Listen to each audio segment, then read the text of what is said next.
ഇബ്രാഹിം നബിയുടെയും കുടുംബത്തിന്റെയും ത്യാഗോജ്വലമായ ജീവിതത്തിന്റെ സ്മരണ പുതുക്കി ഇസ്ലാം മതവിശ്വാസികൾ ഇന്ന് ബലിപെരുന്നാൾ ആഘോഷിക്കുന്നു. പുത്തനെടുപ്പും മൈലാഞ്ചി മൊഞ്ചുമായി പെരുന്നാളിനെ വരവേൽക്കുകയാണ് വിശ്വാസികൾ.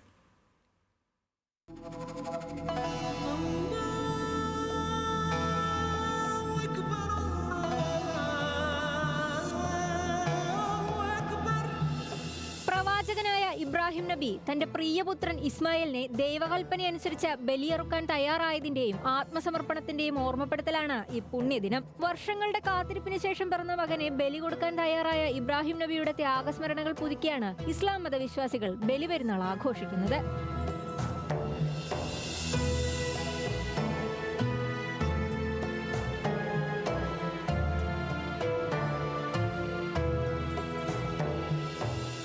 ഈ വിശുദ്ധമായ ദിനത്തിൽ പരസ്പരം സ്നേഹിക്കുക, പാവങ്ങളെ സഹായിക്കുക, എല്ലാ വ്യത്യസ്തമായ മതങ്ങളുമായി സ്നേഹം പങ്കിടുക, സമ്പന്നരായ ജനങ്ങളും പാവപ്പെട്ടവരും ഒരുപോലെ ആഘോഷിക്കുന്ന വിശുദ്ധമായ ദിനമാണ് ബലിപെരുന്നാൾ എന്നുള്ളത്.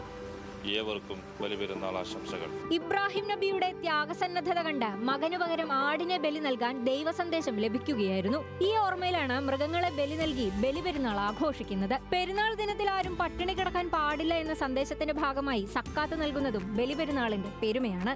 ഈദ്ഗാഹുകളിലും പള്ളികളിലും ഇന്ന് പ്രത്യേക പ്രാർത്ഥനാ ചടങ്ങുകൾ നടക്കും.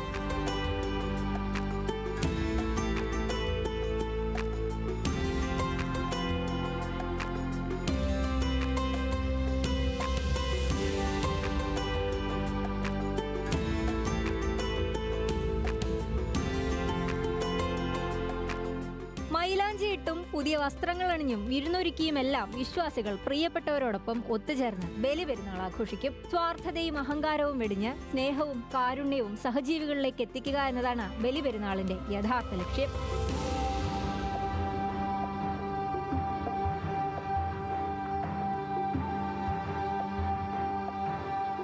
ന്യൂസ് മലയാളം, കോഴിക്കോട്.